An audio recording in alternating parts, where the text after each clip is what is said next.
योग से संबंधित हम लोग कुछ बात करेंगे। योग और ध्यान जो है वह सामान्यतः दोनों एक दूसरे से संबंधित रहता है। अगर योग को ध्यान से किया जाए तो इसका बहुत अधिक फायदा होता है।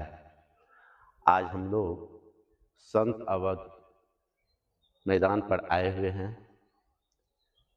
हम हैं और मेरे दोस्त रवि सर हैं। हम दोनों आदमी आज कुछ योग करेंगे और इस योग से क्या फायदा होता है इसके बारे में हम आज बात करेंगे और ये फायदा लोगों को भी जाए इसके लिए हम लोग तैयारी कर रहे हैं। अभी हम अब योग शुरू कर रहे हैं। सबसे पहले हम वार्म अप करेंगे, अपने आप को थोड़ा सा वार्म करेंगे और धीरे धीरे विभिन्न प्रकार के योगों को करेंगे। और ये योग कितना फायदेमंद है इसकी तो कोई सीमा नहीं है, क्योंकि योग करने से आदमी का शरीर जो है वह मजबूत रहता है। और योग के साथ साथ अगर ध्यान, मतलब योग अगर ध्यान से किया जाए तो यह ध्यान और योग हमारे जीवन के लिए काफ़ी सहायक होता है। हम लोगों के मन को मजबूत करने में, हम लोगों के शरीर को मजबूत करने में ये काफ़ी सहायक होता है। आज सबसे पहले हम लोग योग शुरू करते हैं, जिसमें सबसे पहले हम लोग अपने शरीर को वार्म अप करेंगे और धीरे धीरे विभिन्न प्रकार के योगों को करने का प्रयास करेंगे। अब हम शुरू करते हैं। पहले हम अपने शरीर को वार्म अप करते हैं।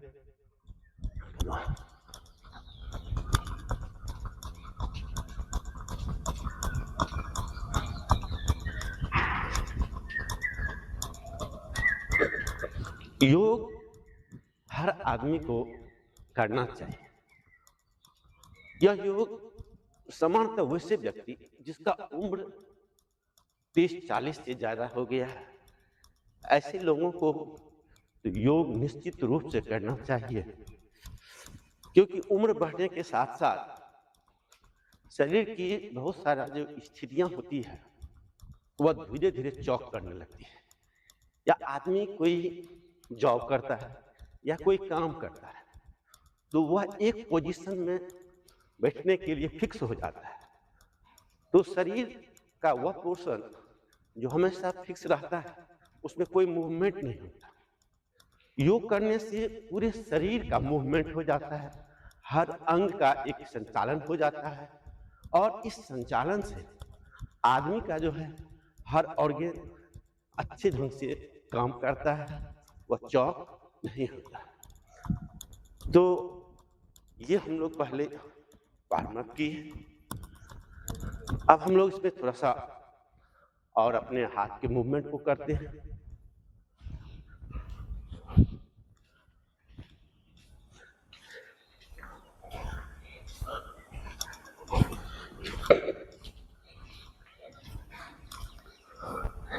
ऐसा करने से हम लोगों का जो हाथों का ज्वाइंट है वह अच्छी तरह से मूवमेंट हो रहा है। इसके बाद हम लोग देखते हैं कि क्योंकि हम लोगों का ये घुटना है, यह घुटना में भी मूवमेंट जरूरी है, तो इसके लिए हम लोग क्या करते हैं, इस तरह का एक्सरसाइज करते हैं जिससे हम लोगों के घुटना में हमेशा एक मूवमेंट होते रहे। और ऐसा मूवमेंट होने से घुटना का जो दर्द है वो कम होता है। नहीं तो उम्र के साथ साथ ज़्यादातर लोग घुटने के दर्द से परेशान होने लगते हैं। अगर इस तरह का अभ्यास किया जाए तो ये घुटने के दर्द से आदमी मुक्त रह सकता है। तो हम लोग यही कोशिश करेंगे कि आदमी का जो जीवन है वह कैसे आसान हो। ये घुटना का हो गया। इसके बाद अब हम लोग दोनों पैर को फैलाते हैं और इस को हम लोग इस तरह से एक एक्सरसाइज करते हैं। हम लोग बैठते हैं, देख रहे हैं, बैठिए। बच्चे लोग तो ऐसे बैठ जाते हैं, जो थोड़ा उम्रदराज होते हैं उतना मूवमेंट नहीं हो पाता है। देखिए इस तरह से हम लोग करते हैं। इसके बाद हम लोग थोड़ा सा कमर का एक्सरसाइज करते हैं। इस तरह से हम लोग मूव करते हैं और इसको हम लोग के आगे तक पूरा स्ट्रेचिंग देते हैं, पूरा स्ट्रेचिंग। इस तरह से फिर हम लोग इस पैर को देखिए स्ट्रेचिंग दे रहे हैं। इस तरह से फुल स्ट्रेचिंग जितना संभव हो उतना कीजिए। 2 बार करेंगे, 4 बार करेंगे, जितना संभव हो।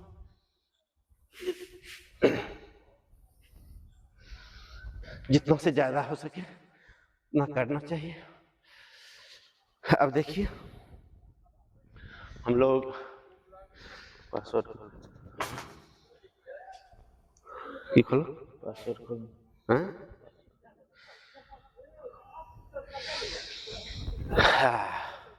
अब हम लोग देखिए दूसरा एक एक्सरसाइज करते हैं। अब हम लोग मूवमेंट करते हैं ये इस तरह से। ये देखिए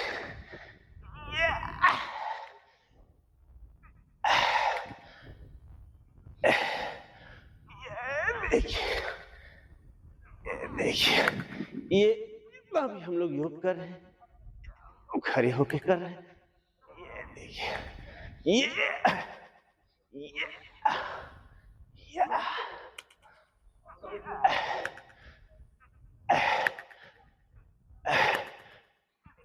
कम से कम 20 बार, 25 बार, 30 बार, जितना संभव हो सके उम्र के हिसाब से कर सकते हैं। देखिए अब हम लोग देखिए थोड़ा सा सिंपल करते हैं। देखिए ये इससे क्या होता है, ये जो हम लोग इस तरह से करते हैं ऐसे भी कर सकते हैं। थोड़ा सा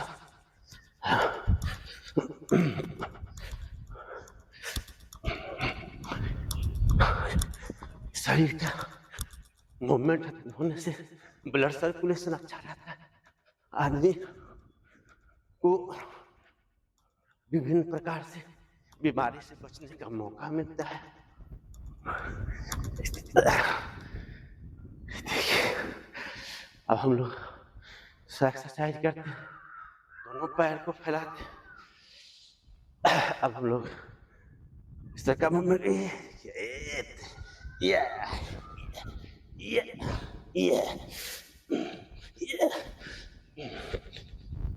जो बीमार आदमी वो पूरा स्ट्रेचिंग नहीं देंगे।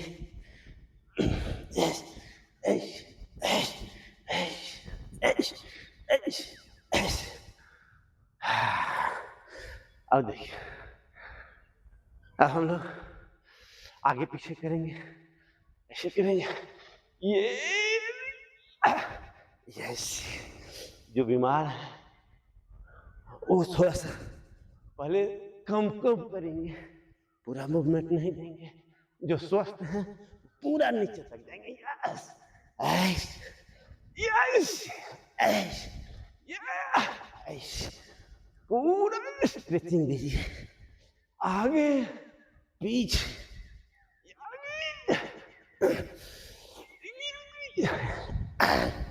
इस तरह का। देखिए एक्सरसाइज करने से शरीर स्वस्थ रहता है। देखिए अगला एक्सरसाइज देखिए, ऐसे ऐसे ऐसे ऐसे ऐसे ऐसे। इसमें हाथों का और पैरों का देखिए एक्सरसाइज हो रहा है हाथों का और पैरों का। इसको हम लोग फास्ट भी कर सकते हैं। देखिए ऐसे ऐसे ऐसे सांस चालू रखेंगे, लंबे लंबे सांस लेंगे।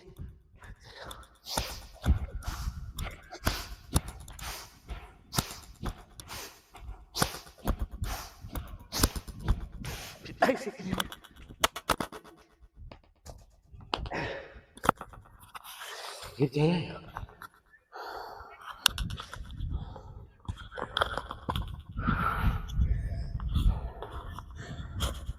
मैं लगा ली कि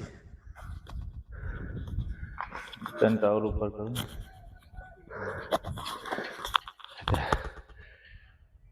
हेलो, अब देखिए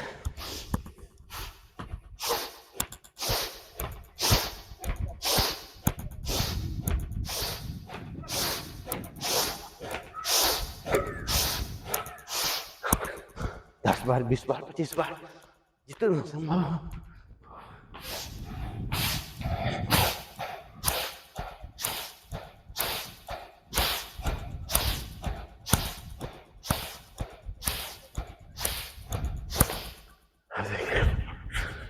हम इस तरह का दूसरा एक्सरसाइज देखिए। अब हम पूरा स्ट्रेचिंग देंगे इस तरह से। ये देखिए, ये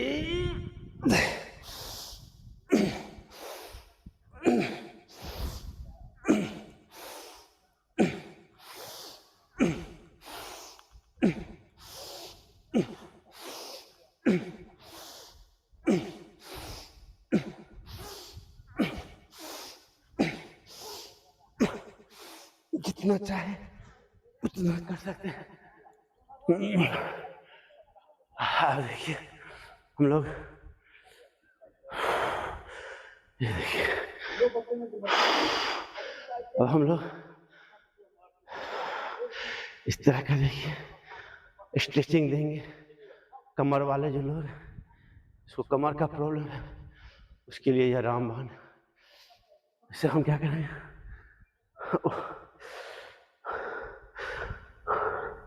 देखिए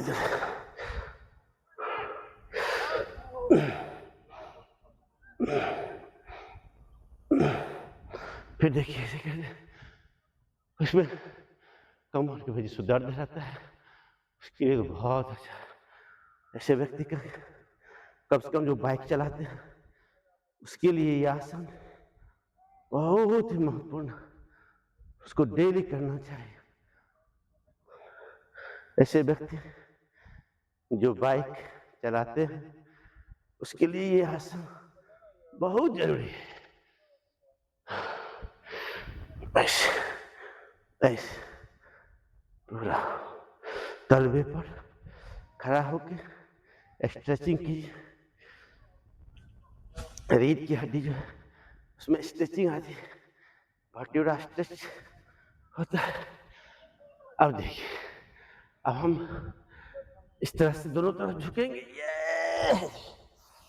ये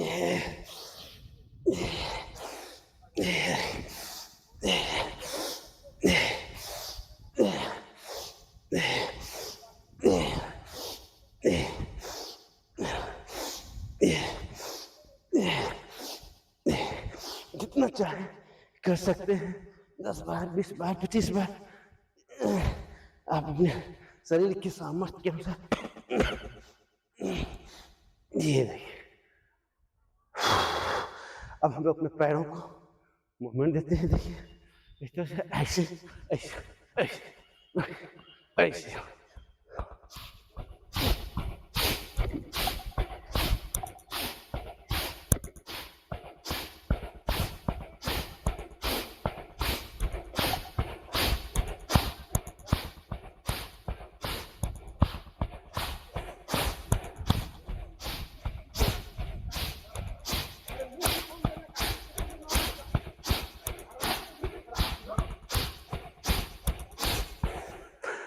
कुछ आसन अब हम खड़े होकर किए, अब कुछ आसन हम बैठ कर करेंगे।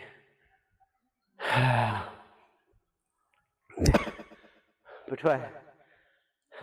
करूँ। देखिए ये अब हम लोग वज्रासन में बैठते हैं। वज्रासन में बैठने के बाद ये आसन बहुत ही अच्छा आसन होता है। जिस आदमी को गैस बनता है उसके लिए तो ये आसन बहुत ही अच्छा है। अगर खाना खाने के बाद कुछ देर इस वज्रासन में बैठा जाए तो यह हमारे पेट के लिए बहुत अच्छा होता है। गैसों का निष्कासन बहुत आसानी से होता है। अब देखिए हम लोग बैठ के कुछ आसन करते हैं। सबसे पहले हम लोग अपने गर्दन को मूवमेंट देते हैं। ये देखिए इस तरह से शरीर सीधा होनी चाहिए, बिल्कुल रीढ़ की हड्डी सीधी होनी चाहिए।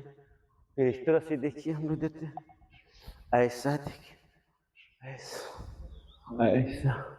फिर इसको हम लोग पीछे देते, आगे पीछे आगे, बाएं दाएं बाएं दाएं। इसके बाद थोड़ा सा हम लोग गर्दन को स्ट्रेचिंग देते हैं, इसे पकड़ के इसको पीछे की ओर तरफ, गर्दन को थोड़ा पीछे की ओर ताकि ऐसे, फिर आगे ऐसे। अब देखिए फिर इधर से हम लोग ऐसे सपोर्ट करते हैं, ऐसे सपोर्ट करते हैं। इसके बाद देखिए हम लोग अब अपने हाथ को मूवमेंट दे रहे हैं। थोड़ा सा देखिए जहाँ जहाँ ज्वाइंट है उसको ये बहुत फायदा पहुंचाता है। इस तरह से दोनों तरफ से हम लोग कर लेते हैं। उसके बाद देखिए इसको इस तरह से पकड़ते हैं, ऐसे ऐसे ऐसे ऐसे। इसके बाद देखिए हम लोग उंगली को मूवमेंट देते हैं। ये उंगली का मूवमेंट है।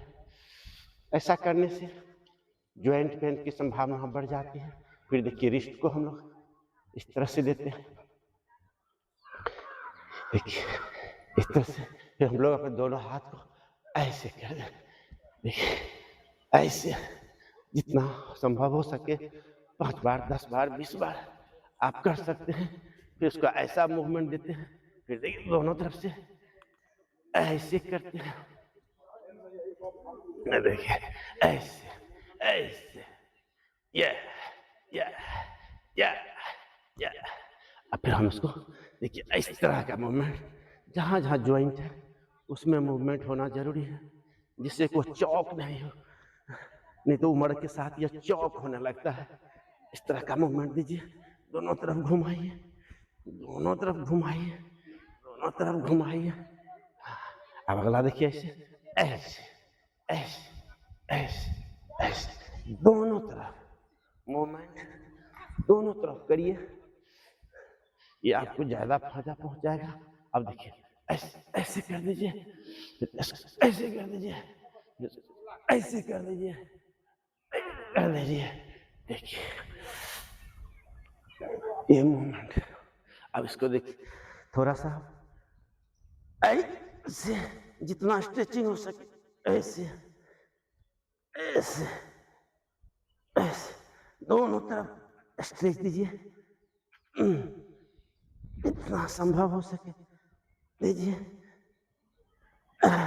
जल्दीबाजी नहीं करना है, धीरे धीरे करना है, अभ्यास करना है, ध्यान का भी अभ्यास करना है, योग का भी अभ्यास करना है। अब देखिए अब हम देखिए थोड़ा सा अपने आंखों का एक्सरसाइज करते हैं, आंख का मूवमेंट करते हैं। पहले देखिए हम लोग बाएं तरफ आंख को ले जाते हैं, फिर देखिए दाएं तरफ ले जाते हैं, फिर देखिए बाएं तरफ, फिर दाएं तरफ, फिर ऊपर, फिर नीचे, फिर ऊपर, फिर नीचे। अब आंख को रोटेशन देते हैं, फुल रोटेशन दीजिए,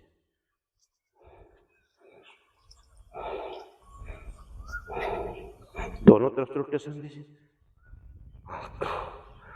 ये आंख की एक्सरसाइज हो गई। आंख भी जीवन के लिए बहुत जरूरी है, इसीलिए आंख का एक्सरसाइज। अब देखा, अब हम लोग पीछे ऐसा करते हैं, पीछे की तरफ मूवमेंट, ये या या देखिए, जितना संभव ऐसा। अब देखिए थोड़ा सा हम इसे सभी आसन का अपना अपना नाम है। आज हम आप लोगों को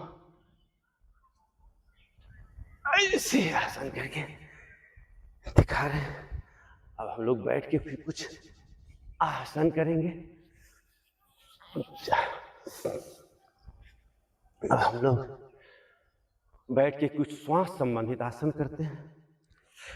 श्वास आधारित ध्यान के बारे में हम बार बार चर्चा करते हैं कि यह श्वास आधारित ध्यान, श्वास आधारित योग, श्वास संबंधित योग के बारे में और श्वास संबंधित ध्यान के बारे में हम आज चर्चा कर रहे हैं। तो श्वास आधारित योग में मुख्य रूप से हम लोग योग जो करेंगे वह श्वास आधारित, मतलब लंबे लंबे श्वास का उपयोग करेंगे। तो आज सबसे पहले हम भस्त्रिका करते हैं। देखिए ये श्वास आधारित योग पूर्ण रूप से। भस्त्रिका में हम लोग क्या करते हैं, लंबा सांस लेते हैं और फिर कुछ देर होल्ड करते हैं और उसको फिर हम लोग बाहर निकालते हैं। तो ये जो भस्त्रिका है यह हमारे शरीर के लिए, हमारे दिमाग के लिए बहुत ही जरूरी है। ये भस्त्रिका में हम लोग क्या करते हैं, पूरा ऑक्सीजन, पूरी हवा को हम लोग अंदर की ओर पहले खींचते हैं और फिर उसको बाहर निकालते हैं। देखिए भस्त्रिका में हम लोग श्वास, लंबा श्वास का उपयोग करते हैं। जैसे देखिए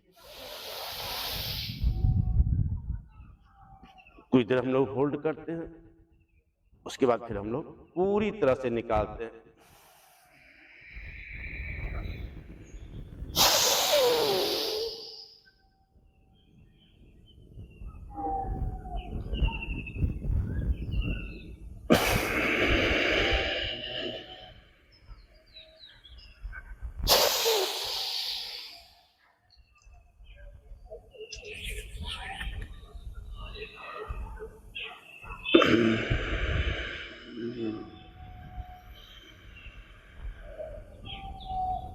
इस भस्त्रिका में ये ऑक्सीजन हमारे शरीर के अंदर जाता है, हमारे दिमाग के अंदर जाता है, हमारी जो कोशिकाएं हैं उसको पूर्ण रूप से ऑक्सीजन मिलता है और जिससे उसका संवर्धन, उसका विकास जो होता है वो अच्छा से होता है। तो ये भस्त्रिका इसमें हम लोग मूल रूप से ऑक्सीजन को शरीर के अंदर ग्रहण करते हैं और यह हमारे दिमाग के लिए, हमारे शरीर के लिए बहुत जरूरी है। तो ये भस्त्रिका आपने देखा, इसमें हम लोग श्वास को अंदर तक खींचते हैं।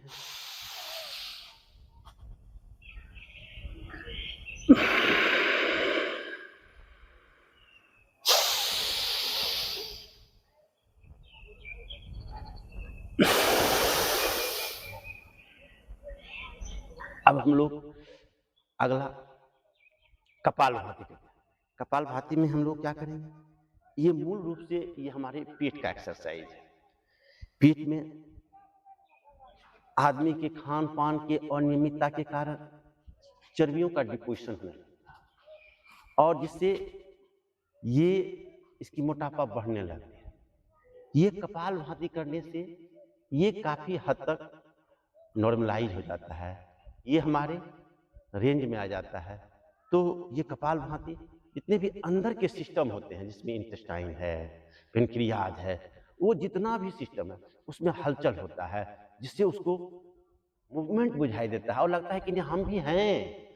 तो ये जो हम लोग कपालभाति करते हैं ये मूल रूप से हमारे स्टमक एक्सरसाइज है। इसके अंदर जो ऑर्गेन है वो भी उसमें हम हलचल आती है और उसको भी थोड़ा अपना ऑक्सीजन को कंज्यूम करने अच्छा से मौका मिलता है। तो आप देखिए ये कपालभाति,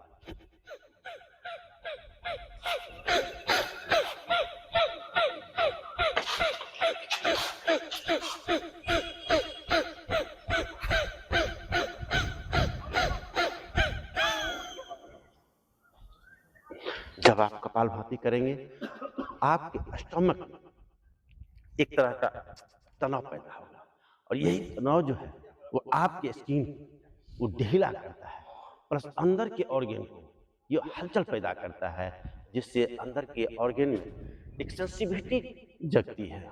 तो ये कपालभाति हमारे शरीर के लिए, हमारे शरीर के अंदर के ऑर्गन के लिए भी ये काफी फायदेमंद होता है। इसमें हम लोग श्वास को एक तरह से निकाल देते हैं, उसके बाद इस पर मूवमेंट करते हैं। जैसे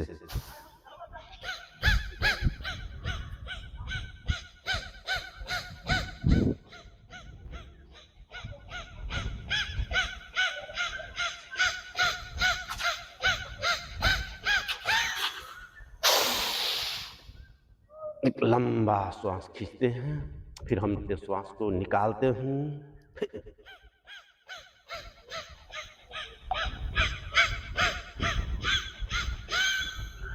ये आपका कपालभाति हो गया।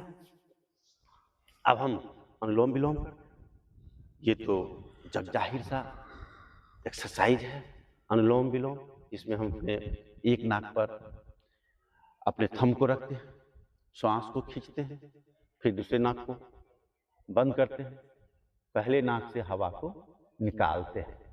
तो अब देखिए ये सब भी आदमी को करना चाहिए, सब करते भी हैं। ये पूर्ण रूप से श्वास आधारित एक्सरसाइज है। श्वास हमारे जीवन के लिए बहुत जरूरी है। इसमें हम लोग ऑक्सीजन को ज़्यादा से ज़्यादा अंदर ले जाते हैं। यह ऑक्सीजन हमारे लिए बहुत जरूरी है, क्योंकि हम लोगों के शरीर में एटीपी का निर्माण होता है और इस एटीपी के निर्माण के लिए दो चीजों का होना जरूरी है, एक भोजन और दूसरा ऑक्सीजन। तो भोजन तो हम लोग ले लेते हैं, लेकिन ऑक्सीजन नहीं लेने के कारण हमारे शरीर में एटीपी का निर्माण ज्यादा नहीं होता। और एटीपी जो होता है हमारे शरीर का जो होता है वह करेंसी ऑफ एनर्जी है। मतलब जब भी हम लोग काम करेंगे तो वहां एटीपी खर्च होता है, और ऑक्सीजन के अभाव के कारण यह एटीपी हमारे शरीर में नहीं बनता है, जिसके कारण हम लोगों के शरीर में सुस्ती बना हुआ रहता है। अगर हम ज्यादा से ज्यादा ऑक्सीजन खींचेंगे तो हमारे शरीर में ज्यादा से ज्यादा ऊर्जा होगा, हमारे शरीर में ज्यादा से ज्यादा एटीपी होगा, और जब एटीपी होगा तो कहीं भी हम उसको खर्च कर सकते हैं और हम लोग का शरीर जो है वह काफी ऊर्जावान हो जाएगा। तो भोजन तो हम लोग ले लेते हैं समय समय पर, लेकिन श्वास पर हम लोग ध्यान नहीं रखते हैं, जिसके कारण शरीर के अंदर ऑक्सीजन की कमी होने लगती है, एटीपी की कमी होने लगती है। अगर आदमी लंबे लंबे श्वास का उपयोग करे, ज्यादा से ज्यादा ऑक्सीजन खींचे, तो उसके शरीर में ज्यादा से ज्यादा एटीपी बनेगा, वह व्यक्ति ऊर्जावान हो। तो कोशिश ये करना चाहिए कि ज्यादा से ज्यादा हम ऑक्सीजन को ग्रहण करें और इसके लिए लंबे लंबे श्वास का उपयोग करें। और यह योग के लिए काफी ज्यादा है, क्योंकि योग करते वक्त भी हमारे शरीर का ऊर्जा ही खत्म होता है, एटीपी ही खत्म होता है। अगर उस समय हम ज्यादा ऑक्सीजन नहीं लेंगे तो हमारे शरीर में ज्यादा ऊर्जा का निर्माण नहीं होगा, तो योग करते वक्त भी हम थक जाएंगे। तो योग के समय हम नहीं थके, इसके लिए जरूरी है कि ज्यादा से ज्यादा ऑक्सीजन को ग्रहण करें, क्योंकि भोजन तो हम लोग ले ही चुके हैं, लेकिन जितना ऑक्सीजन लेना चाहिए उतना ऑक्सीजन हम लोग नहीं ले पाते। तो आज हम लोग अनुलोम विलोम करके देखते हैं, करने का प्रयास करते हैं।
ये अनुलोम विलोम हो गया।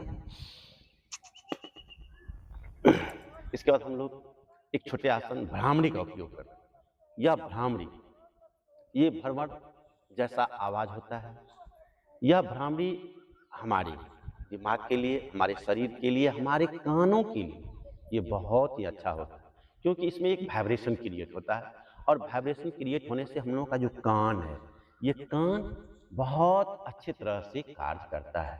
तो भ्रामरी हमारे कान के लिए, हमारे शरीर के लिए और हमारे दिमाग के लिए, तीनों के लिए बहुत जरूरी है, क्योंकि इसमें पूरा शरीर वाइब्रेट करता है और वाइब्रेशन से एक तरह का हलचल पैदा होता है। तो भ्रामरी में हम लोग क्या करते हैं, इस तरह से अपने फिंगर को रखते हैं, दोनों अंगूठा को हम लोग कानों में डालते हैं, ये इसको इस तरह रखते हैं, ऐसे करते हैं, फिर हम लोग श्वास खींचते हैं।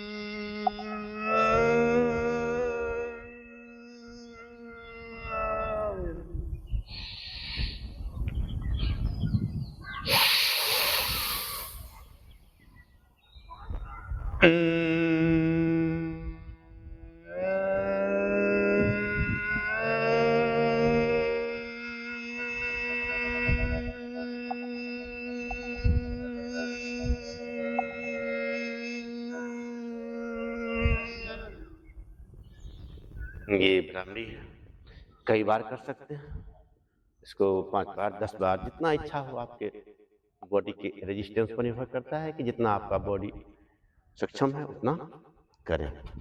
तो हम लोग खड़े होकर कुछ आसन किए, कुछ बैठ के आसन किए, अब हम लोग कुछ आसन बाद में करेंगे। धीरे धीरे हम लोग आसन को इस तरह से करेंगे और अपने शरीर को स्वस्थ और मजबूत बनाएंगे।